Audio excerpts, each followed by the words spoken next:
Celeste Sarapina Magbuo, isang magaling at tanyag na doktor sa Medical Hospital bilang head surgeon.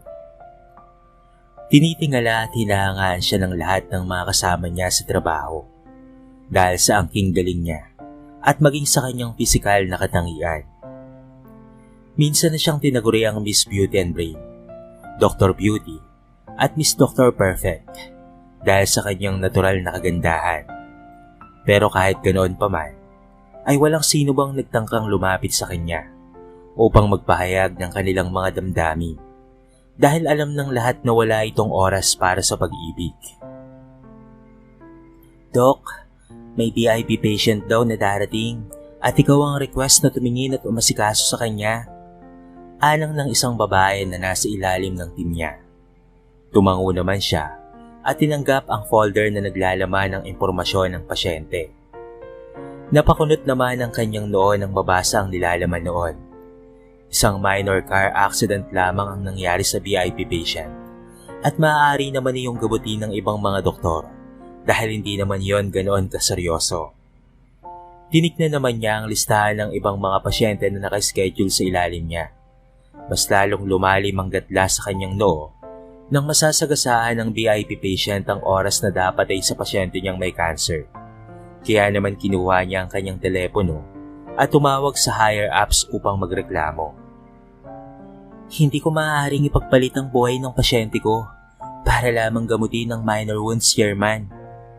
Mas kailangan ako ng mga pasyente ko na may mas malalang kondisyon kaysa sa VIP niyo. I will recommend my best student here sa team ko to treat him. Anas niya. Pero hindi pumayag ang chairman sa gusto niya. Kahit anong pilit at reklamo pa ang gawin niya, ay wala itong pakialam. Sa huli wala na siyang nagawa pa kung hindi ang tanggapin na lamang ang VIP patient. Binago niya na lamang ang kanyang schedule base sa kagustuhan ng chairman at para sa kapakanan ng VIP. Hindi naman maiwasan ni Celeste na mainis habang nakatitig sa wall clock na nasa may pader. Halos 20 minuto na siyang naghihintay sa loob ng kanyang pribadong opisina para lamang sa VIP patient. Napalakad na nga siya papuntang kanan at babalik sa kaliwa habang nakapamewang at paulit-ulit na naglalakad sa ganoong mga direksyon. Maya-maya pa ay bumukas na ang pintuan at pinasok ang isang lalaki na nakasakay pa sa stretcher bed. Maingat na nilipat ng mga nurse ang pasyente sa kama, saka umalis at iniwan sila roon na dalawa. Sinimulan niya na kaagad ang panggagamot sa bali nitong kanang braso at ilang mga sugat at gasgas. Hindi na siya nag-abala pa na magsalita o magtanong man lamang dahil mas importante sa kanya ang oras. May aasikasuhin pa kasi siyang pasyente pagkatapos itong VIP na ito. Are you mute? Hindi ka man lang ba magsasalita o magtatanong kung bakit ako nagkaganito? Alang ng lalaki. Pero hindi niya ito pinatulan. Bagkos ay nagpatuloy lamang siya sa ginagawa niya. At paminsan-minsan ay sinasidyang diinan ang paglapat ng bulak na hawak niya sa sugat nito. Dahilan kung bakit ito napapasigaw sa kirot. Pero talagang makapal ang mukha ng binata. Dahil nagsimula na itong magreklamo na mali raw ang ginagawa niya. At dapat daw ay maayos ang trato niya rito dahil VIP raw ito. Nagpantig naman ang kanyang tenga nang marinig ang mga katagang iyon kaya naman hindi na niya napigilan pa ang kanyang sarili. Huminto siya sa kanyang ginagawa at matalas na tumingin sa lalaki. Alam mo ba na may mas importante pa akong pasyente na dapat na asikasuhin? Kaunting gasgas, bali at sugat lang naman yung sayo. Pero ang batang dapat na nasa oras at pinalalagyan mo ngayon ay 5 taon nang lumalaban sa cancer. Tapos pagsasalitaan mo ako ng ganyan? Sino ka ba sa inaakala mo? Hindi porke mayaman at VIP ka ay aasta ka na parang pagmamay-ari at katulong mo lamang ang lahat ng taong nasa paligid mo. Mahaba niyang litanya. Tila nagulat naman ang lalaki dahil sa ginawa niya. Natahimik ito at mabilis na nag-iwas ng tingin. Hindi naman siya nakaramdam ng kahit na anong pagsisisi sa ginawa niya. Bagkos ay proud pa nga siya sa kanyang sarili dahil nagawa niya ang bagay na iyon. Nang matapos na niyang bendahan at lagyan ng ointment at gasa ang mga sugat nito, ay tumawag siya sa kanyang telepono upang abisuhan ng mga nurse na maaari nang ilipat ng kwarto ang VIP. Pagkatapos nga noon, ay walang pag-aalinlangan siyang umalis at iniwan mag-isa ang binata sa loob ng kanyang pribadong opisina. Tulala naman sa kawalan si Daniel Morgan Sterling, ang CEO ng isa sa mga tanyag at malaking kumpanya na Ester Enterprise. Nasa VIP room siya ng Medical Hospital dahil sa aksidente noong nagkayayaan sila ng kanyang mga kaibigan na magkarera gamit ang kanilang mga mamahaling sasakyan. Nawalan siya ng kontrol sa huling kurba dahilan ng pagsalpok ng kotse niya sa poste at pagbangga naman sa kasunod na sasakyan sa puwetan ng kotse niya. Nagamot naman na siya at maayos na ang kanyang kalagayan. Pero dahil sa maalalahanin niyang ina, ay kailangan pa niyang mag-stay ng ilang araw sa ospital, alinsunod sa kagustuhan nito para sa kanya. Hindi niya makalimutan ng babae na nag-asikaso sa kanya kanina. Maganda ito ngunit napakasungit. Pero nang mapag-isipan niya na mabuti ang kanyang ginawa, ay sumang-ayon rin naman siya sa dalaga. Hindi tuloy niya maiwasan na madismaya sa kanyang sarili dahil sa mga kalokohan na kanyang ginawa. Pasado 3:00 na ng hapon nang muling lumabas si Celeste ng kanyang pribadong opisina upang magsagawa ng daily rounds niya o pagbisita sa kanyang mga pasyente upang matignan ang kanilang mga kalagayan. At kahit palabag sa kanyang kalooban, ay kabilang na sa kanyang pupuntahan ng mayabang na VIP patient. Nagulat na lamang si Daniel sa biglaang pagbukas at pagpasok ng dalaga sa kanyang silid. Kasalukuyan siyang nahihirapan upang magubad ng damit. Kaya naman bahagya pang nakabalandra ang kanyang tiyan na meron din namang ipinagmamalaki ng mga abs. Nahihiya tuloy siyang huminto sa kanyang ginagawa habang yumuyukong nag-iwas ng tingin sa dalaga. "You should hire a personal nurse to help you with that. Mayaman ka, hindi ba?" Anas na Celeste. Tila napahiya naman ang binata sa tinura niya, pero pawang katotohanan lamang naman ang tinura nito. Sa halip na magpakahirap ito sa pag-ubad at pagbibihis, ay maaari naman itong kumuha ng personal nurse nito upang siya ay tulungan. Hindi naman iyon magiging problema dahil sigurado siya na dadaanin na naman ang binata sa pera at sa katayuan nito sa industriya ang lahat. Gusto naman niyang matawa at mang-asar ng mapayuko ang lalaki at mag-iwas ng tingin sa kanya. Napailing na lamang siya saka siya lumapit dito upang tulungan na makapagubad ng damit. Tinulungan na rin niya ito na magbihis ng panibagong t-shirt dahil hirap na hirap itong gawin niyon ng mag-isa. "Maraming salamat at pasensya ka na sa mga nasabi ko kanina ha. Madalas kasi hindi ako nag-iisip bago kumilos at magsalita. Kasalanan ko, kaya patawad." Sad nito. Napahinga naman siya ng malalim. "It's okay. Sanay na ako sa uri ng trabaho na meron ako. Hindi maiiwasan na makatagpo talaga ako ng mga iba't ibang mga tao. You're just one of the many." Pagkatapos i-check ni Celeste ang mga vitals nito, ay mabilis na rin siyang umalis. Napahinga siya ng malalim nang makalabas na siya ng silid. Hindi niya alam pero para siyang kinakabahan sa tuwing kaharap at kausap niya ang lalaki. At dahil sa kuryosidad patungkol dito, ay minabuti niya na dumirekta na sa kanyang chairman. Gusto niyang malaman kung paano at bakit ito naging VIP. Hindi kasi niya maintindihan kung bakit kailangan na siya pa ang mag-asikaso sa binata, gayong minor wounds lang naman ang meron nito. Inayos at inadjust pa niya ang lahat ng kanyang schedule para lamang sa lalaking ito. Daniel Morgan Sterling, ang tagapagmana ng Sterling family at may-ari ng Eastern Enterprise. Anang ng lalaki na nakaupo sa swivel chair. Nasa loob na siya ng opisina ng chairman at kinausap at isiniwalat niya ang lahat ng kanyang opinyon patungkol sa VIP patient. Saka siya nagpaula ng tanong patungkol dito. Hindi naman na siya nagulat nang marinig ang tugon nito dahil inaasahan na talaga niya na malaking tao ang binata, dahilan kung bakit ito naging VIP. Napahinga na lamang siya ng malalim at napailing sa isipin na lahat talaga ay nakukuha ng pera at katungkulan. Wala ring silbi ang kanyang pagrereklamo dahil hindi talaga pumayag ang chairman. Kahit palabag sa kanyang kalooban ay hanggang sa gumaling ng binata, ay siya ang mag-aasikaso rito. Bagsak ang balikat niya na lumabas sa opisina at wala sa sarili na nagpunta sa cafeteria. Natauhan na lamang siya nang marinig niya ang pagbagsak ng bagong hango na ulam. Mabilis naman siyang pumila sa hanay na kakaunti pa lamang ang tao upang hindi siya maghintay at tumayo ng matagal. Kalderetang baboy, kanin, sweet and spicy chicken fillet, yogurt for dessert, at mango shake ang in-order niya. Pagkatapos ay naupo na siya sa isang table na bakante na malayo sa karamihan. Saka siya nagsimulang kumain. Nag-e-enjoy siya sa kanyang pagkain nang bigla siyang matigilan at mapasandal sa upuan dahil sa pagkadismaya. Pakiramdam niya ay pangit na ang buong araw niya dahil sa binata. Nabasta na lamang naupo sa katapat niyang upuan.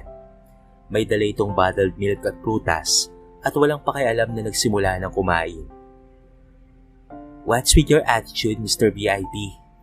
Hindi ba ay dapat nasa silid ka lamang at nagpapahinga? Pwede mo namang iutos sa mga nurse ang mga kailangan mo eh. Kaya nga may telepono at emergency button doon. Diba? Naiinis niyang saad.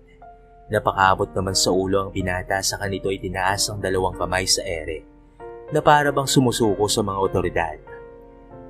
Bakit ba ang init-init ng dugo mo sa akin? Wala naman akong ginagawang masama sa iyo ah. Humihingi nga ako ng pasensya oh. Honest nito. Pero hindi niya na ito sinagot pa. Bagkos ay tumayo na lamang siya at umalis bitbit ang kanyang tray. Nawala na siya ng gana upang kumain kaya naman nilagay na lamang niya sa cleaning section ang kanyang tray. Saka siya lumabas ng cafeteria.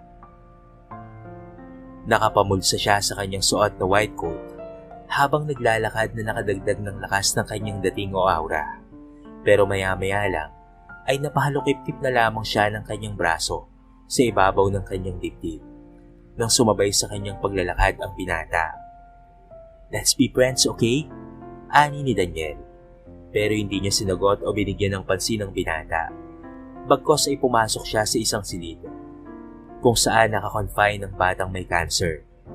Kinamusta niya ito at tinignan ang mga vitals nito. Samantalang pinapanood naman siya ng lalaki na nakatayo lang sa may pintuan. Sinadya niyang bagalan ang kanyang mga kilos upang mainip ang lalaki at umalis. Hindi naman siya nagkamali dahil maya-maya lang ay nawala na ito sa may pintuan. Alam ni Daniel na sinadya ng dalaga na pumasok sa silid ng isa sa mga pasyente nito. Layunin siguro nito ay upang ipakita sa kanya na may mas nangangailangan pa ng tulong kaysa sa kanya. Hindi naman ito nagkamali dahil nagsimula na siyang makonsensya. Pero sa huli ay nagbago ang isip na iyon at naging interesado siya sa dalaga.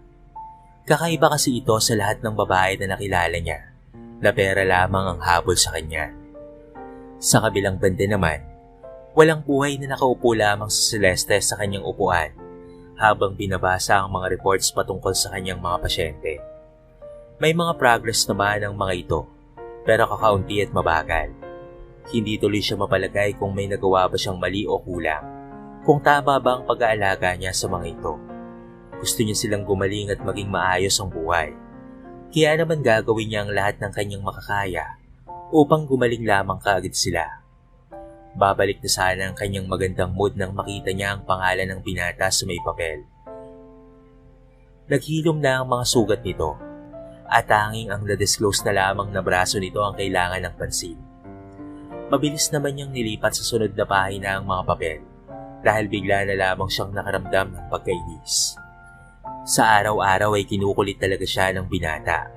Sasabayan siya sa paglalakad sa hallway, sa pagkain sa cafeteria, at maging sa daily check-up nito ay hindi pa rin talaga ito nauubusan ng sasabihin. Sa pagdaan ng mga araw na iyon, ay nasanay na sa Celeste dito. Unti-unti ay humuba na ang kanyang pagkainis dito at dahan-dahan na napapalitan niyon ng kakaibang pakiramdam na hindi niya alam kung ano. Hanggang sa isang araw, ay nagkaroon ng emergency dahil ang batang may sakit na cancer ay bigla na lamang nag-seizure. Mabilis na nagpunta sa Celeste sa emergency room upang gamutin ang bata, samantalang iyon rin ang araw na lalabas na si Daniel dahil naka-fully recover na ito. Kausap nito ang chairman dahil ito mismo ang pumirma sa discharge paper ni Daniel upang ito nga ay makalabas na. Hinanap naman niya kung nasaan ang dalaga at doon niya nalaman na may emergency ito sa ER. Bagsak naman ang balikat niyang napahinga ng malalim habang isa-isang nilalabas ng kanyang mga tauhan ng kanyang mga gamit sa VIP room. Ayaw pa sana niyang umalis upang hintayin ang dalaga para sa formal na pamamaalam niya rito. Pero hindi niya naman magawa. Marami na siyang liban at nalampasan na ang mga importanteng deal sa trabaho dahil na rin sa kanyang kalokohan. Kaya naman kailangan na niyang umalis at bumalik sa kanyang kumpanya. Isang madugong pakikibaka na naman ang matagumpay na nalampasan ni Celeste. Nailigtas niya ang bata at natanggal na niya ang bagay na nagpapahirap dito. Sa wakas ay makakahinga na siya ng maluwag. Pinalakpakan naman siya ng kanyang team dahil sa matagumpay nilang operasyon. Pinasalamatan naman niya ang mga ito dahil sa tulong na ibinibigay ng mga ito sa kanya. Pagkatapos ay nagpunta na siya sa kanyang pribadong opisina upang makapagpahinga. Inaasahan ni Celeste na may dadatnan siya sa loob nang buksan niya ang pintuan. Pero napakunot na lamang ang noo niya nang wala siyang nakitang tao roon. Nagkibit balikat na lamang siya, saka siya naupo sa kanyang swivel chair at ito ay nagpahinga na. Makalipas naman ang ilang minuto ay tumunog ang telepono niya. Nagpaayos naman siya ng upo nang makita na ang chairman ang tumatawag sa kanya. Kaagad naman niya itong sinagot at tinanong kung ano ang kailangan nito. Bahagya namang umuwang ang kanyang mga labi at natutop ang kanyang dila nang marinig ang balita mula rito. Mr. Daniel Morgan Sterling was now discharged and that is all thanks to you. Nakabalik na siya sa kumpanya nila. Gusto ko lang ipaalam sa iyo dahil busy ka kanina. Ani ng lalaki na mula sa kabilang linya. Hindi na siya nakapagsalita pa at pinatay na lamang niya ang tawag. Napahinga siya ng malalim, sabay tampal ng kanyang noo gamit ang kanyang palad. Nawala sa isip niya ang araw ng discharge ni Daniel. Dahil sa nangyari na emergency, ay nakalimutan niya ito. Pero hindi pa rin niya maiwasan na hindi madismaya at masaktan dahil hindi man lamang siya inintay ng binata o wala man lamang iniwan na kahit anong abiso. Natigilan naman siya nang matauhan siya na bakit nga ba ito mag-aabalang magpaalam sa kanya, gayong hindi naman sila magkaibigan. Kinaumagahan ay maaga siyang dumating sa MMH katulad ng kanyang nakasanayan. Pagkababa niya ng taxi ay nitigilan na lamang siya nang makita niya ang pamilyar na figura ng lalaki sa di kalayuan. Nakatayo ito patalikod sa direksyon niya. May kausap ito sa kanyang telepono habang nakapumulsa ang isang kamay. Ayaw naman niyang mag-assume na siya ang pinuntahan nito, kaya naman hindi niya na lamang ito pinansin at naglakad na lamang papunta sa entrance ng hospital. "Doc Beautiful, sandali lang," anang ng boses ng lalaki. Lihim naman siyang napangiti ngunit hindi pa rin siya huminto at nagpatuloy lamang sa pagpasok ng gusali. Maya-maya pa ay natigilan na lamang siya nang may humawak sa may braso niya. Pagkatapos ay inawakan nito ang kanyang mga balikat at maingat siyang kinabig paharap dito. Bahagya naman siyang natigilan nang magtama ang kanilang mga mata. Mabilis naman siyang umiwas ng tingin sa kanilagay ang kanyang mga kamay sa kanyang bewang. "Discharge ka na, Mr. VIP. Wala ka ng rason pang magpunta rito," anas niya. Napatawa naman sa kanya ang binata. Sabay akbay sa kaliwang balikat niya. Saka sila sabay na naglakad. Kagad naman niyang inalis ang kamay nito sa balikat niya dahil umaani na sila ng atensyon. Sinabi naman ito na gusto lamang daw nito na makita siya upang makapagpaalam ng maayos. Tumango lang naman siya bilang tugon. Kahit pa sa loob-loob niya, ay gustong-gusto niya lang umiti. Pakiramdam niya ay may humaplos sa puso niya dahil talagang bumalik pa ang binata upang makausap siya. Pinilit siya ni Daniel na sumama at magpunta sa cafeteria upang ilibre raw siya ng almusal. Wala naman siyang nagawa pa kung hindi ang magpatialod sa binata dahil hindi siya pinapakawala na tinitigilan nito. Sumama na siya upang matapos na ang kalokohan ng mayaman na mayabang na lalaki. Pagkatapos nilang mag-almusal, ay nagpaalam na rin ang binata dahil kailangan na raw nitong pumasok sa kumpanya. Saka sinabing susunduin daw siya nito mamaya. Aangal sana siya, pero nakaalis na ito sa pagmamadali. Hindi niya may paliwanag pero in good mood siya the whole day. Hindi niya maiwasan na hindi mapangiti kahit sa simpleng bagay lamang. At ang pangyayaring iyon ay minsan lamang sa buong taon kung mangyari. Isa rin kasi sa dahilan kung bakit walang magtangkang lumapit upang manligaw sa kanya ay dahil sa palaban at masungit niyang aura. Kaya naman hindi maiwasan ng mga tao na mapatingin sa kanya at magtaka dahil sa kakaibang aura niya. Napatingin si Daniel sa kanyang suot na mamahaling relo nang matapos niya ang lahat ng kanyang mga gawain. Napasandal na lamang siya sa kanyang upuan sa kinuha ang kanyang telepono sa loob ng kanyang bulsa. May kinuha rin siyang maliit na papel na may nakasulat na numero mula sa maliit na bulsa ng suot niyang long sleeve. Tinepa niya ang mga numero sa kanyang phone at maya-maya lamang ay nagring na ang nasa kabilang linya. Yes, hello? This is Dr. Celeste. How can I help you? Anang ng boses ng babae mula sa kabilang linya. Tinanong naman siya nito kung ano ang oras ng out nito sa trabaho at dahil doon ay nakilala niya kaagad kung sino ito. Nagsungit muna ito noong una, ngunit dahil sa walang tigil niyang pangungulit ay nakuha niya ang kasagutan na kailangan niya.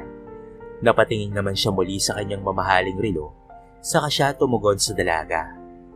Hintayin mo ako sa labi mamaya ha? Anas ng binata. Nagtanong pa ang dalaga, ngunit hindi niya na lamang ito tinugon. Pagkos ay pinatay niya na ang tawag. Tumayo na rin siya mula sa kanyang pagkakaupo, saka sinuot ang kanyang itim na coat. Kinuha rin niya ang kanyang leather bag at pagkatapos ay lumabas na ng kanyang opisina. Binati pa siya ng kanyang sekretary at ibang mga empleyado ngunit hindi niya binigyan ng pansin ng mga ito. Dumiretso na lamang siya papunta sa parking lot upang sumakay na sa branded niyang sasakyan sa kaubalis. Nilapatan ni Celeste ang kanyang mga labi ng kanyang lipstick. Saka siya muling humarap sa salamin na nakapatong nasa may desk niya.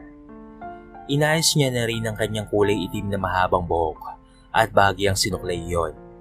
Pagkatapos ay tumayo na siya mula sa kanyang pagkakaupo. Sa kanya kinuha ang kanyang bag at lumabas na ng pribadong opisina niya. Sinadya rin niyang maglakad ng mabagal dahil alam niya na naghihintay sa kanya ang binata sa may lobby. Hindi naman siya nagkamali dahil nadatnan niya roon ang binata na matyagang naghihintay sa kanya. Parang may kuryente namang dumaloy sa kanyang katawan nang makita niya ito. Napagtanto niya rin kung gaano kagwapo ang binata sa forma at natural na katangian nito. Kain tayo sa labas, Doc Beautiful. Anang nito. Tinitigan niya na lamang ito sa katipid na tumango. Pagkatapos ay sabay na silang naglakad papalabas ng gusali at sumakay sa mamahalin nitong kotse. Tahimik lamang sila habang nasa biyahe na para bang nangangapa pa kung sino ang mauunang magsalita. Hanggang sa makarating na nga sila sa kanilang destinasyon ay saka lamang nagsalita si Daniel upang tanungin kung ano ang gusto nitong kainin. Tumugon naman sa kanya ang dalaga kaya naman dumiretso na sila sa loob at naupo sa bakanting table na malapit sa may bintana. Sa araw-araw ay ganoon ang kanilang sitwasyon na dalawa. Hinihintay ni Daniel si Celeste tuwing out nito at kakain sila sa labas at ihatid niya ang dalaga sa kondo nito. Nasanay na sila sa presensya ng bawat isa at habang tumatagal ay nagiging malapit na sila sa isa't isa. Hanggang sa isang araw ay hindi nakita ni Celeste sa labi ang binata. Nagtataka man ay nagpatuloy na lamang siya sa paglabas ng gusali. Naghintay siya ng dadaan na taxi dahil wala pa siyang sasakyan. Nag-iipon pa siya para mabili ang kotse na gustong-gusto niya. Sa kabutihang palad ay kaunting tiyaga pa ay mabibili niya na nga yun. Pinara niya ang taxi na dumaan at sumakay na rin doon nang ito ay huminto. Sinabi niya sa driver ang lokasyon ng kanyang kondo. Saka siya sumandal sa upuan at nagpahinga. Pinikit niya sandali ang kanyang mga mata upang kahit papaano ay maibsan ang kanyang pagod. Nang mamulat siya upang tingnan kung nasaan na sila, ay natigilan na lamang siya nang makita na hindi iyon ang daan papunta sa kanyang kondo. Naalarma siya kaya naman kaagad niyang tinanong ang driver at inulit ang lokasyon ng lugar kung nasaan ang kondo niya dahil baka nagkamali lamang ito ng dinig. Pero hindi pa rin nag-iba ng daan ng driver at nagpatuloy lamang ito sa pagmamaneho patungo sa lugar na hindi niya alam. Tinignan niya ang paligid at hinawakan ang handle ng pintuan. Inisip niyang tumalon papalabas ng sasakyan kahit pa ito ay umaandar. Pero napapitlag na lamang siya nang biglang tumunog ang pintuan. Nahudyat na nilaki yon ng driver upang hindi niya mabuksan. Nag-hysterical na siya dahil nagsisimula ng kainin ng kaba ang kanyang buong sistema. Hanggang sa huminto ang sasakyan at natauhan siya. Tumunog na rin ang pintuan. Hudyat na inalis na ng driver ang lock nito. Sa takot niya na hilahin siya dito papalabas, ay nauna na siyang tumakbo palabas ng sasakyan. Napakunot na lamang ang kanyang noo nang mapagmasdan niya ang kanyang paligid. Nasa pier sila kung saan nakaparada ang mag-aarang mga yate. Mas lalong lumalim ang gatla sa kanyang mga noo nang iwanan siya ng driver at nagmaneho ito papalayo. Hindi niya alam kung nasaan siya kaya naman hindi niya alam kung ano ang kanyang gagawin. "Doc Beautiful," anang ng boses ng lalaki na napaka-pamilyar sa kanya. Bumaba si Daniel sa isa sa mga yate at lumapit ito sa kanya. Sinamahan niya naman ito ng tingin dahil halos natakiin na siya sa puso dahil sa takot na baka nakidnap na siya. Kaya naman nagreklamo siya sa binata. Saka akmang hampasin pa ito ngunit nahawakan kaagad ng binata ang mga braso niya. "Ang sabi ko sa driver ay sunduin ka at sabihin ang pangalan ko kapag nagtanong ka. Pasensya ka na kung natakot kita ha. Gusto lang kasi kitang isorpresa eh." Saad ni Daniel. Napahinga naman siya ng malalim, saka tumango at binawi ang mga braso na hawak ng binata. Pagkatapos ay inilahad nito ang kamay nito sa kanya na tinanggap naman niya. Inalalayan siya ng binata na makasakay sa yate na pinanggalingan nito kanina. Nagpunta sila sa may cockpit upang paganahin ang engine. Hindi naman maiwasan ni Celeste na humanga sa binata nang magsimula na itong magmaneho. Maya-maya pa ay tinanong siya nito kung gusto raw niyang sumubok na magmaneho. Nagdalawang isip pa siya noong una, pero nang manaig ang kuryosidad at pananabik sa kanya ay pumayag na rin siya. Nasa likod niya ang binata habang hawak nito ang magkabilang kamay niya na nakahawak naman sa manubela. Nasa pagitan siya ng mga bisig ng binata at bahagya pang nakapatong ang baba nito sa kaliwang balikat niya.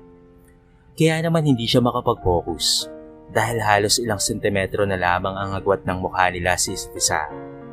Pakiramdam niya ay napakabagal ng takbo ng oras habang ginagawa nila iyon. Natauhan na lamang siya nang huminto na sila at hinila na siya ng binata papunta sa may deck. Nanlaki naman ang kanyang mga mata nang makita ang napakagandang karagatan. Tuluyan nang nakalitaw ang buwan sa kalangitan at sumisilay sa tubig ang refleksyon nito. Sa direksyon naman na pinanggalingan nila ay kumukutitap ang mga ilaw na mula sa lungsod. Hindi rin malakas ang alon at malamig rin ang simoy ng sariwang hangin. "Doc Beautiful, alam kong hindi maganda ang una nating pagtatagpo.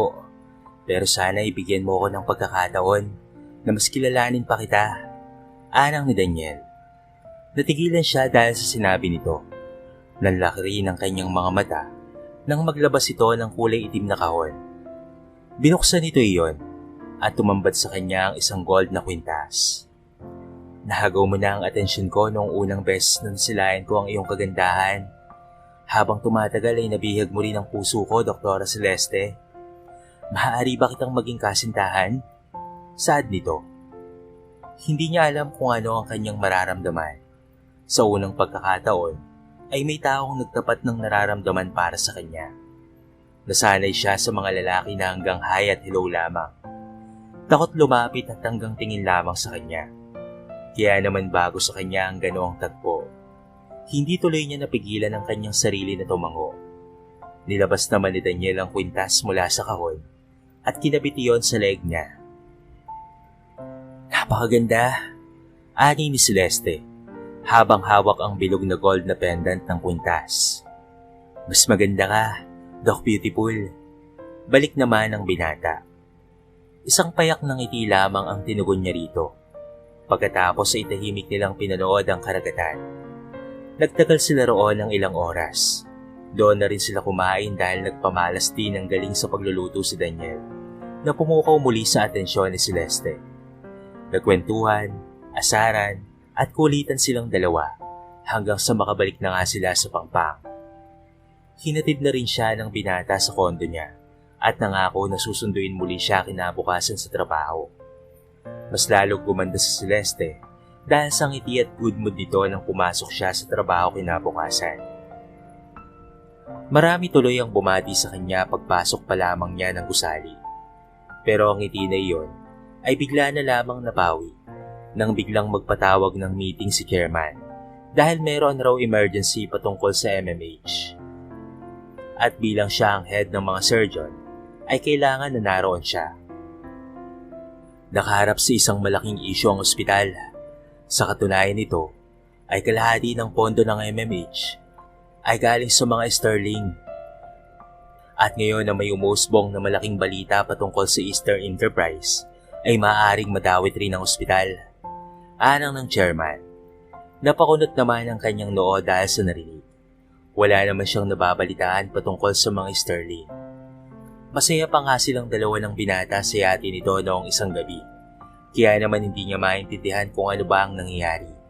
Pero ang patungkol sa pagpupondo ng mga ito sa ospital ay hindi na niya pinagtakhan pa. Halata na niya sa kilos ng chairman noon kung gaano kahalaga si Daniel sa ospital. Yun rin ang dahilan niya kaya niya tinawag na Mr. VIP ang binata. Nalaman niya na humaharap sa isang issue patungkol sa illegal business at korupsyon ng kumpanya ni Daniel. Kakalabas lamang raw noon sa balita at mabilis daw yung kumalat sa madla.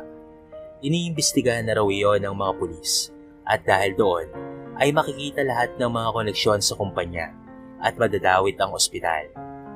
Pinangangambahan ng chairman na baka magkaroon din ng issue bigla ang MMH at maapektuhan ang mga trabaho nila at maging ang mga pasyente. Hindi rin naman niya maiwasan na hindi mabahala dahil sa narinig kaya naman naisip niya na mabuting makipag-usap muna siya sa binata patungkol roon. Halos lumabas at pumutok na ang mga ugat ni Daniel dahil sa sobrang galit nang makita ang balita patungkol sa Eastern Enterprise. Napahilot siya sa kanyang sentido upang kalmahin ang kanyang sarili at makapag-isip ng maayos. Pero kahit ano pa ang isipin niya, ay wala siyang makitang mali sa kahit na anong desisyon, pamamalakad at pagbibitaw ng mga proyekto ng kumpanya. Kaya naman upang mabawasan ang kanyang isipin, ay kumuha siya ng pribadong investigador. Sinigurado muna niya na iyon ay talagang maaasahan at pinakamagaling sa serbisyo upang talaga namang malaman niya ang rason patungkol sa kumakalat na balitang iyon. Wala sa mood si Celeste hanggang sa matapos ang oras niya sa trabaho.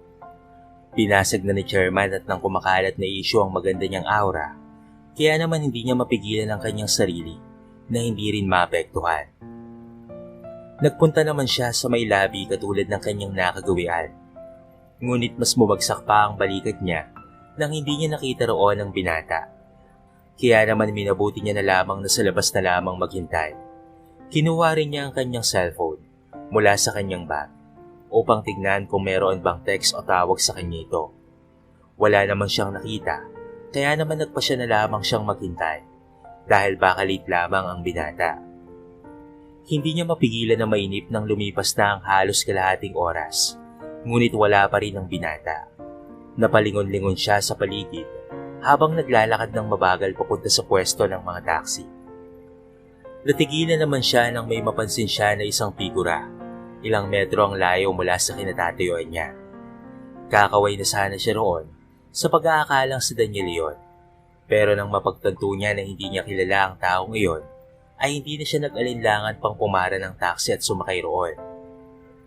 Hindi siya mapakali kahit nakasakay na siya sa sasakyan. Pasilip-silip sa bintana upang tingnan kung may susunod ba sa kanya o wala. Sinabi rin niya sa driver na gumawa ng bagong route papunta sa kanyang kondo upang makatakas sa kung sino man ang nakasunod sa kanya. Pero sa kabila ng kaba niyang iyon, ay hindi pa rin siya tumigil sa pag-asang baka another prank na naman iyon ng binata. Pero nang tumugon at kinumpirma ng driver na may nakasunod nga sa kanila, ay doon na siya kinabahan. Kinuha niya ang kanyang telepono at tinawagan ng binata. Nakarating na nga siya sa kondominium, ngunit hindi pa rin siya sinasagot ng binata. Sinisigurado naman sa kanya ng driver ng taxi na natakasan daw nila ang sumusunod sa kanya. Huwag na raw siyang mag-alala. Pero kahit ganoon ay hindi pa rin siya nagpakakampante. Nagpunta siya sa receptionist at nag-request ng security assistant. Sinabi niya ang nangyari at sinigurado rin naman nila na gagawin ang kanilang makakaya upang maging ligtas siya. Pagkatapos ay mabilis na siyang sumakay ng elevator at nagpunta sa 11th floor kung saan naroon ang kanyang unit. Kagad siyang pumasok sa loob. Sinarado ang mga bintana at nag-double lock rin siya ng mga pinto. Hindi niya na alam kung ilang beses na niyang tinatawagan si Daniel dahil nakatulog na pala siya. Nagising na lamang siya nang biglang may nag-doorbell. Napatingin naman siya sa kanyang relo na nakapatong sa kanyang bedside table. Pasado 4:00 na ng umaga, kaya naman kakaibang kaba ang namutawi sa kanyang dibdib. Tumayo siya at dahan-dahan na nagpunta sa may kusina upang kumuha ng kutsilyo. Pagkatapos ay lumapit siya sa may monitor na malapit sa may pintuan upang makita kung sino ang nagdo-doorbell ng ganoong oras. Nanlaki naman ang kanyang mga mata at bahagya pang natigilan nang makita niya kung sino ang nasa labas ng pintuan. Dahil sa sobrang abala ni Daniel sa pag-aasikaso ng mga kumakalat na issue patungkol sa kanyang kumpanya, ay hindi niya na namalaya na tumutunog pala ang cellphone niya. Nag-away-away na rin ang lahat ng mga board members dahil sa mga nangyayaring ito. Pasado 2:00 na nang maayos nila ang lahat ng mga papeles na mga gamit nila upang patunayan na wala silang kasalanan. 3:00 naman na nang makabalik siya sa kanyang opisina upang ayusin naman ang mga reports na nakalap nila kanina. Doon ay nagkaroon na siya ng oras upang magpahinga at tignan na rin ang kanyang cellphone. 32 missed calls? Napatayo siya mula sa kanyang upuan nang makita niya ang caller ng mga tawag na iyon. Kagad siyang tumayo at tumakbo papalabas ng kanyang opisina. Pagdating niya ng parking lot, ay sumakay na siya kaagad ng kanyang kotse. Sa kanya iyon pinaharurot papunta sa kondo na tinutuluyan ng kanyang kasintahan. Pasensya na po kayo sir, bilin po kasi ni Miss Magbuo ay wag daw po kaming magpapapasok ng kahit na sino kapag merong naganap sa kanya. Anang ng babae na receptionist. Napakapot siya ng kanyang ulo dahil sa sobrang pagkainis. Nakiusap siya ng ilang beses sa dalawang babae na nasa receptionist, ngunit ayaw talaga ng mga ito na ibigay ang numero ng unit ni Celeste. Hanggang sa maubos na ang kanyang pasensya at pinatawag na niya ang may-ari ng buong gusali. Ngunit ayaw pa rin na makipagtulungan sa kanya ng dalawa. Kaya naman ginamit na niya ang kanyang mga koneksyon upang malaman ang numero ng may-ari ng kondominyo. Ilang minuto lang ang lumipas ay nakuha na niya ang numero, kaya naman walang alinlangan na tinawagan niya iyon at kinausap. Tinakot niya ang may-ari na bibilhin niya ang lahat ng pag-aari nito sa illegal man na paraan at titiyakin niya na maghihirap ito habang buhay. Hindi naman na niya iyon hinintay pa na tumugon dahil pinatay na kaagad niya ang tawag. Maya-maya pa ay tumunog na ang landline phone sa reception desk. Sinagot naman niyon ng isang babae at base sa reaksyon nito at pagtingin nito sa kanya ay ang may-ari na ang tumawag dito. Pagkatapos ay kaagad na humingi ng tawad ang dalawang babae at mabilis na ibinigay ang impormasyon na hinahanap niya. Sinabihan pa niya ang dalawa na mawawala ng mga ito ng trabaho sa oras na hadlangan pa nila siya sa pagpasok sa gusali. Mabilis siyang sumakay sa elevator upang pumunta sa 11th floor kung saan naroon ang unit ng kasintahan. Nang makarating ay kaagad siyang nag-doorbell pero ilang beses na niyang pinindot iyon ngunit wala pa siyang natatanggap na anumang tugon mula sa loob. Napabuntong hininga naman siya nang maalala niya kung anong oras na. Napaisip naman siya na baka tulog na ito at hindi maganda ang kanyang timing. Kaya naman nagpasya na lamang siya na pagkatapos ng isa pang beses at wala pa rin ay aalis na talaga siya. Pero ilang minuto lang ay bumukas na ang pintuan at tumambad sa kanya ang kanyang magandang kasintahan. May hawak itong kutsilyo na ikinagulat naman niya, ngunit hindi naman iyon naging hadlang upang lapitan niya ito. Dahan-dahan niyang kinuha ang hawak nitong patalim, sa kanya kinabig upang yakapin. Parang nabunutan ng malaking tinik sa lalamunan si Celeste, nang maramdaman niya ang init ng mga bisig ng binata. Pagkatapos ay pinapasok niya ito sa loob, habang sinasabi kung ano ang nangyari at kung bakit siya may hawak na patalim. Nagalit naman si Daniel sa nangyari at sinisiguro niya na hindi na siya masusundan pa nito.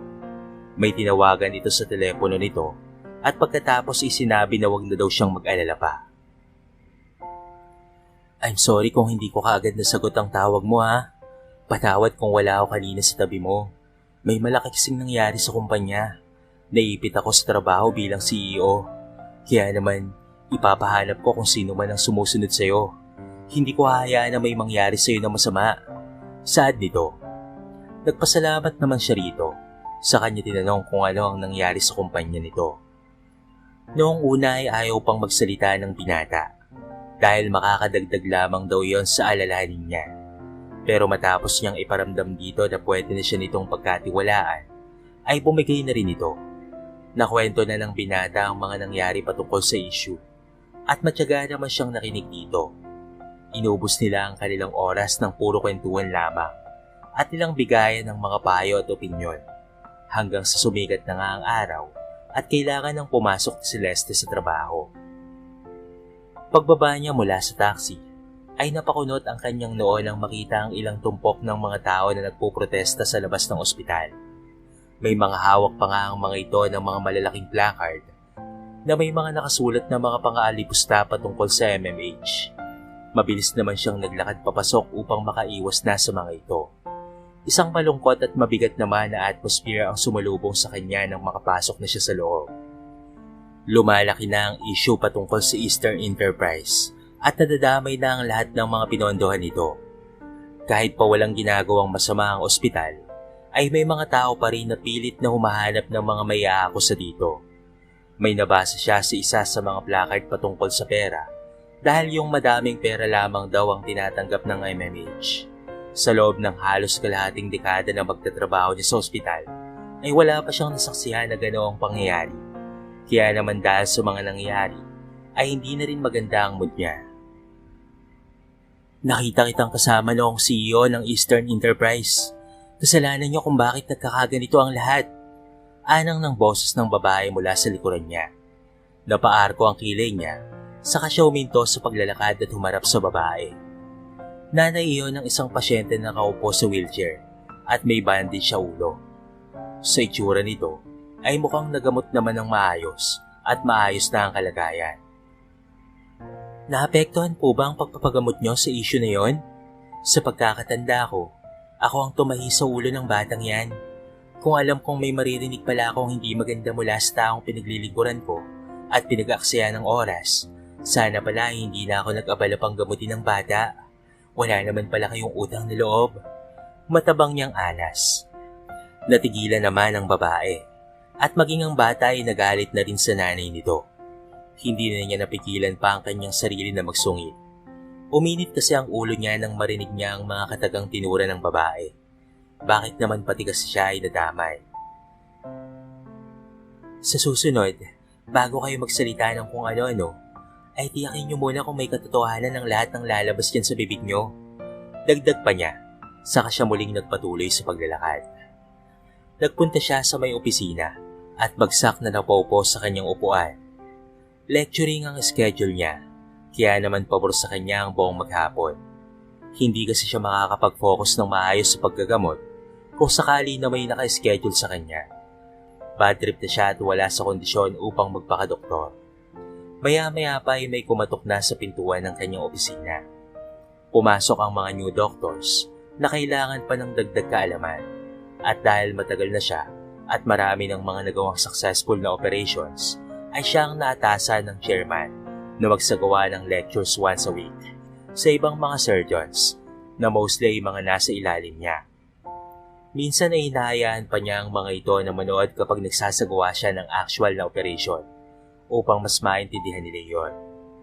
Pumipili rin siya sa mga ito nang isasama niya sa loob ng OR bilang taga-assist niya. At bawat may pagkakataon ay iba-iba upang maiwasan ang inggitan at favoritism. Natapos ang maghapon niya bilang guro. Dumiretso naman siya sa labas upang maghintay ng taxi dahil alam niya na hindi pa siya masusundo ni Daniel. Tamang-tama naman na day off niya kinabukasan, kaya naman napaisip na lamang siya na sorpresahin ito. Pero katulad noong nagdaang gabi, ay nakita na naman niya ang parehong figura ng lalaki sa hindi kalayuan na nakamasid sa kanya. Sa pagkakataon na iyon, ay hindi taxi ang huminto sa tapat niya, kung hindi ay isang mamahaling sasakyan. Mula roon ay bumaba ang isang may edad ng lalaki na nagpakilala bilang personal na driver ng binata. Nagdadalawang isip pa siya na sumakay, ngunit nang may ma-receive siyang mensahe mula dito na nagpapatunay na ito nga ang nagpadala sa matanda, ay sumakay na nga siya. Hinatid siya ng ligtas ng matandang lalaki sa kanyang kondo. Nagpasalamat siya rito bago ito umalis, saka siya tuluyang pumasok sa gusali. Ganoon ang sitwasyon nila hanggang sa mga sumunod na araw. Susunduin siya ng personal driver ni Daniel sa trabaho at ihatid siya nito ng ligtas sa kanyang kondo. 2 araw na naging ganoon ang sitwasyon at sa mga araw na iyon ay hindi pa rin niya nakita ang binata. Miss Pagbuo, iba po ang destinasyon natin ngayon, sinabi ni Mr. Sterling.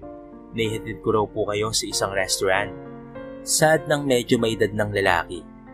Tumango naman siya at nagpasalamat dito. Saka siya sumakay sa sasakyan. Hindi naman niya mapigilan na masabik dahil miss na niya ang binata. Kahit sa text at tawag, ay madalang ito ang magparamdam, kaya naman gustong gusto na niyang makita ito. Hinuhulaan rin niya ang mga maaaring mangyari sa muli nilang pagkikita habang nakasilip siya sa may bintana. Hindi tuloy mapawi ang kanyang ngiti hanggang sa bigla na lamang sumigaw ang driver. Kasabay ng bigla ang paghinto ng sasakyan ay ang pagsilaw sa kanila ng isang ilaw at ang sunod-sunod na busina ng mga sasakyan. Napaiktad si Daniel mula sa kanyang pagkakaupo nang tumunog ang kanyang telepono. Napakunot ang kanyang noo, saka siya tumayo at naglakad papunta sa may pintuan ng restaurant na nirentahan niya para sorpresahin sana ang dalaga. Sinagot niya ang tawag at nagtaka nang marinig ang magulong background noise sa likod ng boses ng kanyang personal driver. Nagimbal ang kanyang katauhan nang marinig ang balita nito. Mabilis siyang tumakbo papunta sa kanyang kotse, saka siya umarurot papaalis ng restaurant.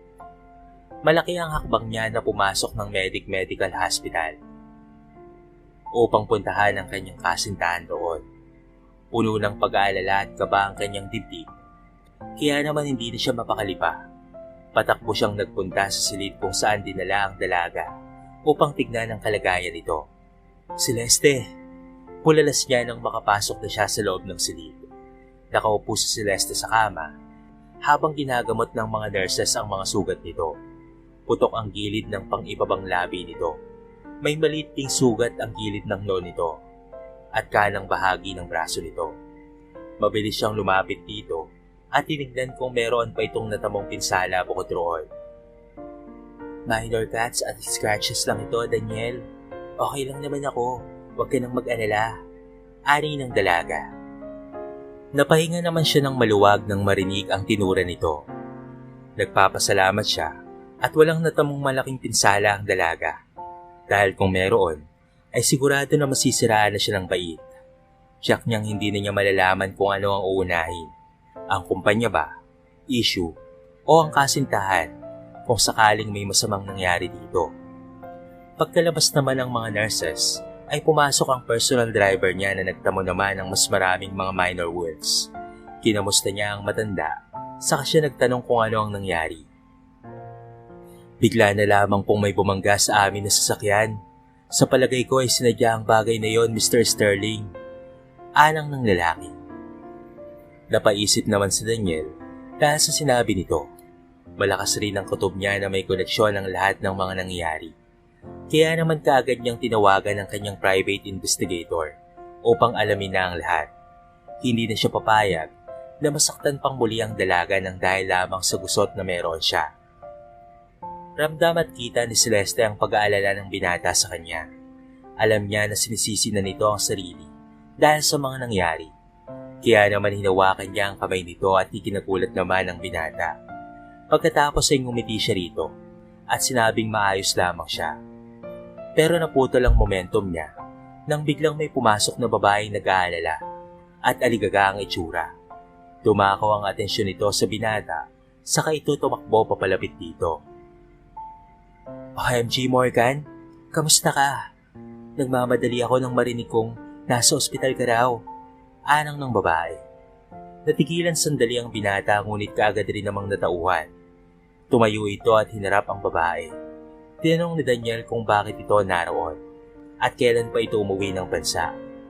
Kakarating lang naman daw ng babae sa airport nang tumawag siya upang hanapin siya, ngunit nang marinig niya na nasa ospital daw ang binata, ay pinatay na nito ang tawag at dumiretso na sa ospital.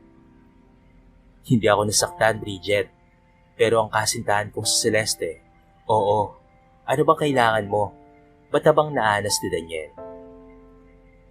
Tumako sa kanya ang paningin ng babae, kaya naman taas noon naman niya itong nilabanan ng tingin. Inismeda naman siya nito na nagpaarko ng kilay niya. Ang pinakaayaw niya sa lahat ay ang ma-attitude na babae. Tinanong niya sa binata kung sino ang bisita at pinakilala naman ito iyon bilang ex-girlfriend niya at ex-business partner. Tumango naman siya at muling humarap sa babae habang may nakakalokong mga ngiti sa kanyang mga labi. Hello ex, nice to meet you. Ania. Hindi naman siya pinansin ng babae, bagkos ipinaulanan nito ng mga nag-aalalang katanungan ng binata. Ngunit halatang wala dito ang atensyon ni Daniel, kaya naman hindi niya mapigilan ng mapatawa. Mas nangaasar pa siya nang asikasuhin siya ng binata at tuloy nang hindi pinansin ng bagong dating. Inalalayan siya nito na makatayo habang sinisigurado nito na kaya niya nang tumayo at wala nang masakit sa kanya. Pinapanood naman sila ng babae na naging buntot nila hanggang sa makalabas sila ng gusali at pasakayin siya ng binata sa kotse nito. Sandali namang nag-usap ang dalawa sa labas at nakita niyang inutos ni Daniel sa personal driver nito na pauwi na ang babae. Makikipagpalikan ata sa'yo, kaya bumalik. Aniya nang makaupo ang binata sa driver's seat. Napatawa naman si Daniel dahil sa sinabi ng dalata. Selos ka ba? Don't worry, ikaw lang ang mahal ko, Celeste. Napangiti naman siya dahil sa kanyang narinig. May tiwala naman siya sa binata, kaya naman hindi na niya iyon binigyan pa ng anumang kahulugan. At nang maihatid siya nito sa kanyang kondo, ay kaagad siyang nagpahinga dahil na rin sa pagod at sa mga nangyari. Maaga naman siyang nagising kinaumagahan upang bumili ng mga pagkain sa supermarket dahil tuloy pa rin ang plano niya na isurpresa ang binata. Nagluto siya ng pagkain at nilagay ang mga iyon ng maayos sa mga Tupperware. Naganda rin siya ng mga prutas at maging tinapay. Pagkatapos ay naligo at naghanda na rin siya ng kanyang sarili. Suot ang isang semi-formal na attire at bitbit ang black na bag na puno ng pagkain, ay umalis na nga siya at nagbiyahe papunta sa Eastern Enterprise. Hindi naman gaanong matagal ang naging biyahe niya papunta sa kanyang destinasyon. Bahagya pa siyang nagulat nang makita niya kung gaano kalaki ang kumpanya ng binata. Sandali pa siyang nag-aalinlangan, ngunit natauhan na lamang rin nang makita niya ang pamilyar na figura ng naglalakad palabas ng gusali. Nasa kabilang side siya ng kalsada, kaya naman hindi siya gaanong kita nito. Kumakaway naman siya dito sa tuwing dadako ang paningin nito sa gawin niya. Nagbabaka sakali na mapapansin siya ng binata. Daniel! Tawag niya. Pero dahil sa lakas ng mga tunog ng mga sasakyan, tao at ng mga establishmento, ay hindi siya narinig ng binata. Tatawid na sana siya upang lapitan ito nang matigilan siya noong lumabas din mula sa gusali si Bridget. Lumapit ang babae kay Daniel at tinangkla pa ang kamay nito sa braso ng binata. Wala dapat siyang ipag-alala dahil may tiwala naman siya sa kanyang kasintahan. Pero hindi pa rin niya maiwasan na hindi makaramdam ng selos at kirot sa kanyang puso. Napahinga na lamang siya ng malalim, saka siya umatras at naglakad papalayo. Nawala na ng gana si Celeste na magpatuloy sa kanyang plano. Mapait na lamang siyang napangiti dahil sa nangyari habang naglalakad siya sa gilid ng kalsada at paminsan-minsan na napapatingin sa mga nadadaanan ng mga butik. Maya-maya pa ay natigilan siya nang may sumabay sa kanyang paglalakad. Nang lingunin naman niya ito, ay laking gulat na lamang niya nang makita ang binata.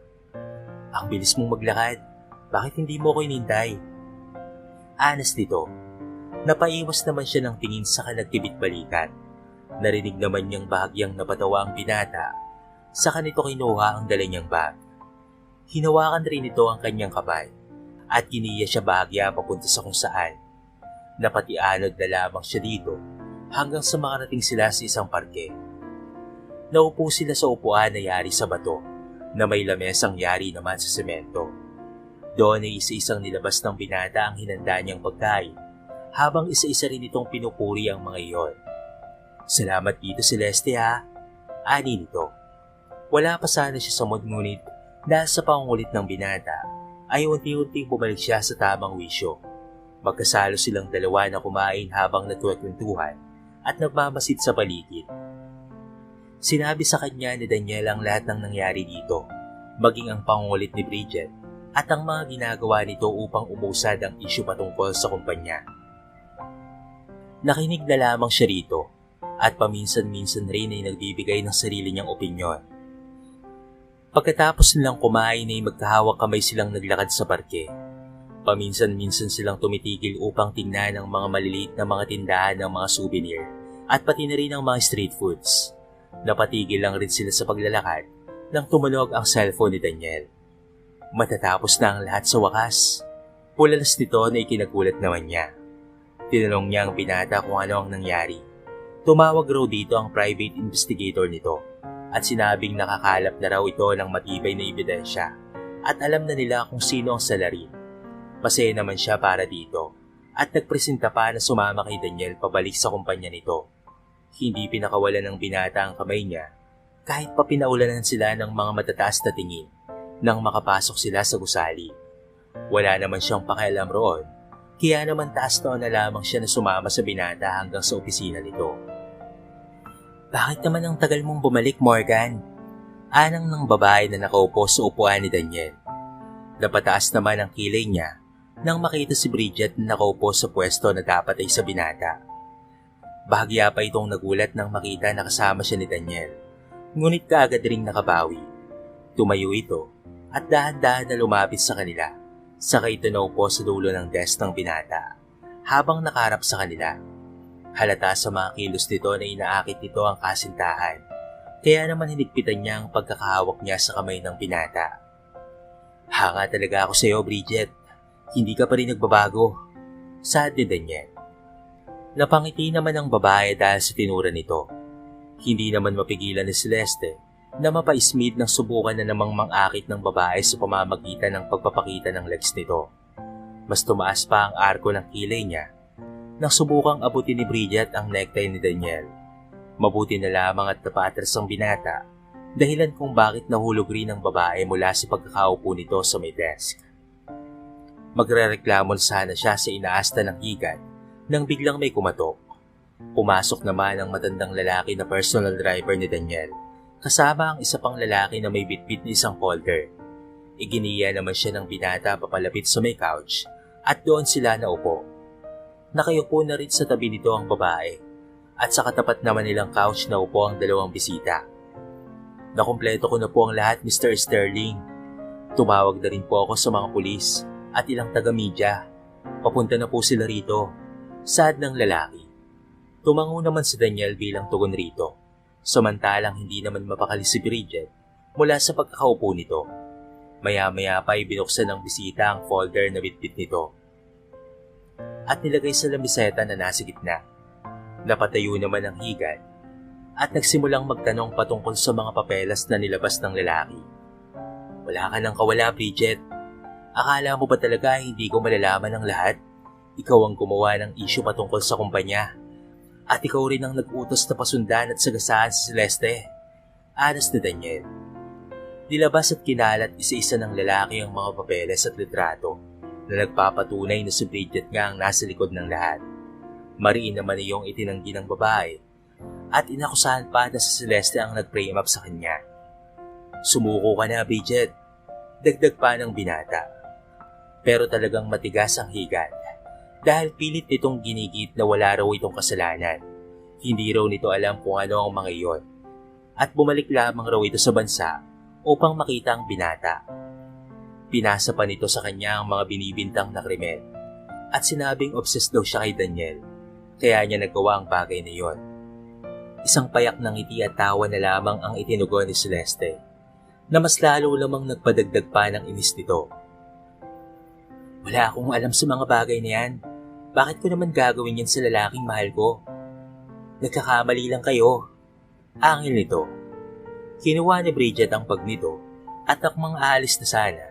Ngunit biglang bumukas ang pintuan at pumasok ang mga pulis. Naglabas ang mga ito ng warrant of arrest. Sa kanilapitan ng babae. Dinakip nila ito kahit pa nagwawala na ang babae. Hanggang sumigaw na nga ito at nagreklamo.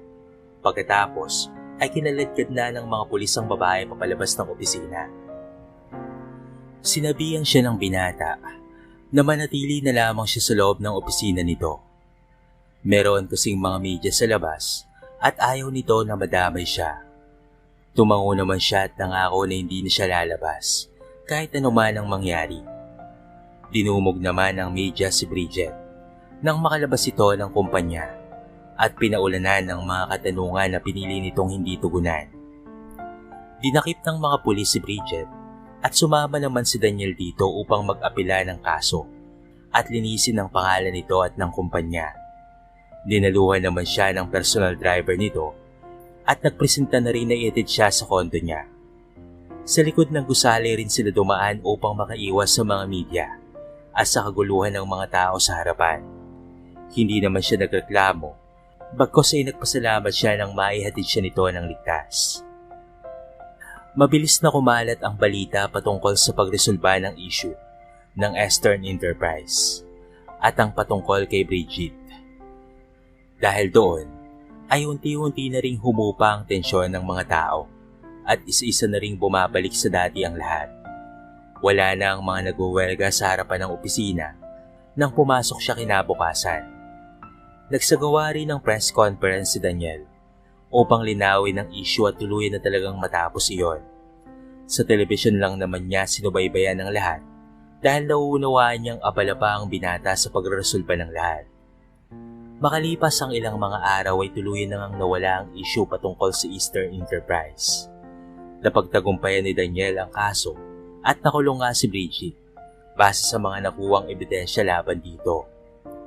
Nakahinga naman si Celeste ng maluwag ng inanunsyo sa telebisyon ang mga nangyari.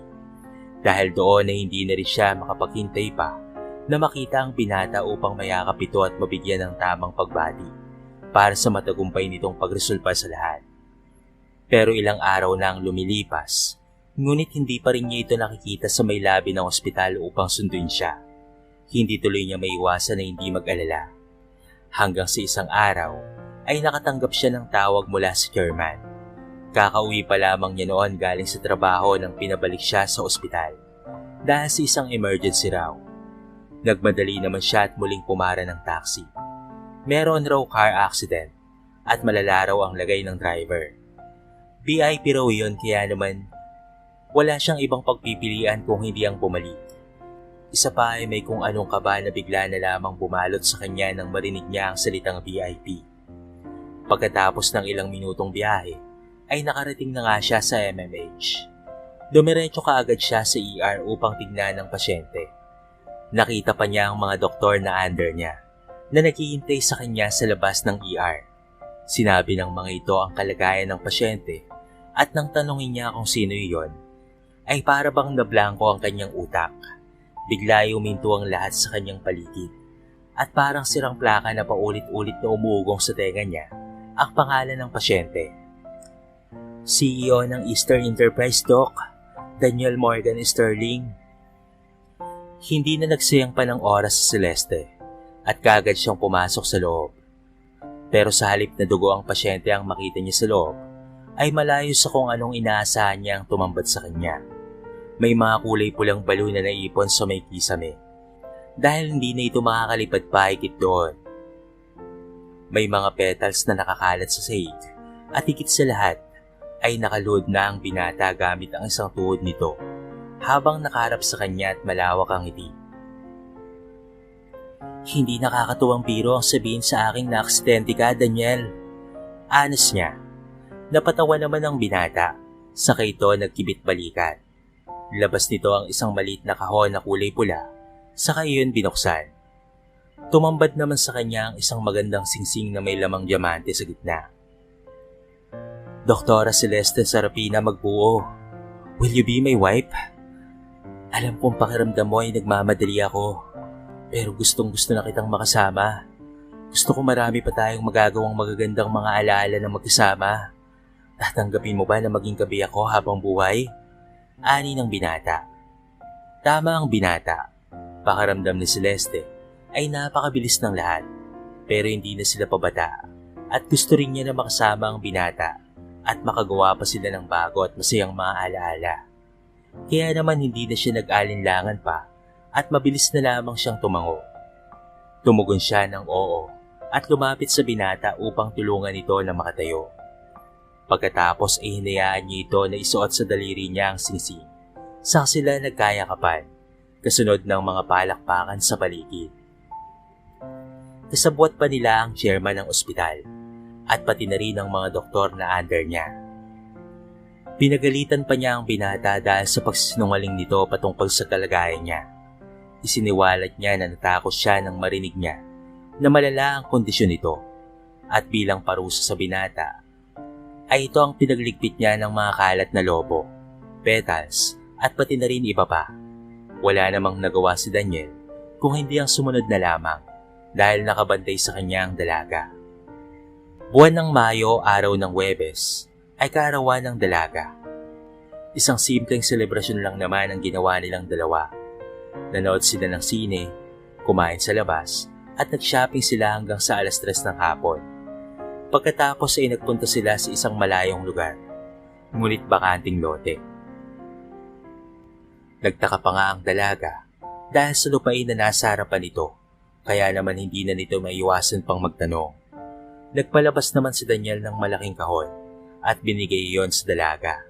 Sa udyat niya ay binuksan niyo ni Celeste at tumambad dito ang mga papeles na may pangalan nito. Nasaksihan ko ang kagustuhan mong tumulong at manggamot pa ng mga tao.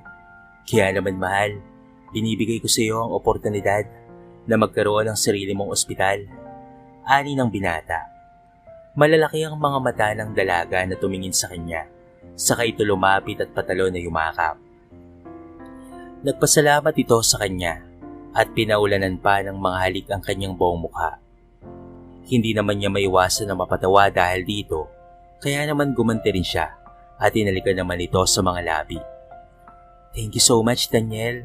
Sobra-sobra na ito. Hindi mo naman kailangan na bigyan ako ng ganito dahil oras at atensyon mo lang ay sapat na para sa akin. Anas ng dalaga. Niyakap niya si Celeste, sakay nawi ang mga hibla ng buhok nito sa mukha. Ibibigay ko sa iyo ang lahat, mahal ko. Hindi naman mapigilan ni Celeste na mapaiyak dahil sa sobrang kaligayahan. Paulit-ulit niyang ipinagpapasalamat sa may kapal ang pagdating ng binata sa buhay niya. Biyaya niya ito kung isipin. Dahil kahit 1 taon na silang kasal, ay hindi pa rin siya makapaniwala na mayroon siyang isang Daniel Morgan Sterling. Isang araw habang maagang umalis si Daniel para sa trabaho, ay maaga ring nagising sa Celeste dahil sa labis na pagkahilo. Naduduwal rin siya, kaya naman kaagad siyang tumakbo papunta sa banyo. Ilang minuto na ganoon ang sitwasyon niya, hanggang sa magutom siya at maghanap ng french fries at pati na rin spicy chicken. Kaagad naman niyang tinawagan ang kanyang asawa upang magpabili rito ng gusto niya, saka siya muling bumalik sa kama at natulog. Nalimpong-atala lamang siya nang may mag-doorbell. Kahit pa inaantok ay pumunta siya sa ibaba upang buksan ang pintuan. Isang delivery man naman ang tumambad sa kanya, bitbit ang pagkain na gusto niya. Kaagad namang nawala ang pagka-bad mood niya dahil doon. Pinasalamatan niya ang lalaki at pasayang nagpunta sa kusina upang kumain. Nasa kalagitnaan naman siya ng kanyang paggunya nang maagaw ng maliit na kalendaryo na nakapatong sa may lamesa ang atensyon niya. Doon niya naalala na ilang buwan na siyang delay sa kanyang menstruation. Para siyang binuhusan ng napakalaking tubig nang matuuan siya. Kaagad siyang tumakbo papunta sa banyo upang gumamit ng PT. Luckily, ay mayroon siyang stock noon dahil sa uri ng trabaho na mayroon siya. Ilang beses niya na yung ginawa upang makasigurado hanggang sa kusa na lamang bumagsak ang kanyang mga luha dahil sa halo-halong mga emosyon. Mabilis naman siyang nag-text sa kanyang asawa upang pauwi nito ng maaga. Nilagay pa niya na emergency iyon upang makasigurado siya na uuwi ito kaagad. Hindi pa tapos ang mga paperworks ni Daniel, ngunit naghahanda na kaagad siyang umuwi. Natanggap niya ang mensahe ng kanyang asawa at nang makitang emergency iyon, ay nagmadali na nga siyang matapos ang meeting upang makauwi ng maaga. Gamit ang mamahalin niyang kotse, ay mabilis siyang umuwi upang daluhan ng asawa. Nakita niya ito na tahimik na nakaupo sa may sala kaya naman patakbo niya itong nilapitan upang tanungin kung ano ang nangyari. Pero sa halip na tumugon ng dalaga, ay binigay nito sa kanya ang 5 pregnancy test. "Tatay ka na," anang ni Celeste. Sandali siyang natigilan nang marinig ang tinura ng asawa, ngunit kaagad ring natauhan nang makitang umiiyak ito. Niyakap naman niya si Celeste habang nagpapasalamat dito at pati na rin sa may kapal. Sa wakas ay magsisimula na rin silang bumuo ng sarili nilang pamilya. Sa lahat ng pinagdaanan nila, ay masasabi nilang worth it ang lahat ng iyon dahil sa mga biyaya na natanggap nila ngayon. Sinong mag-aakala na pagtatagpuin sila ng tadhana? Kakaiba talaga kapag pag-ibig na ang kumilos. Lahat ay nagiging posible.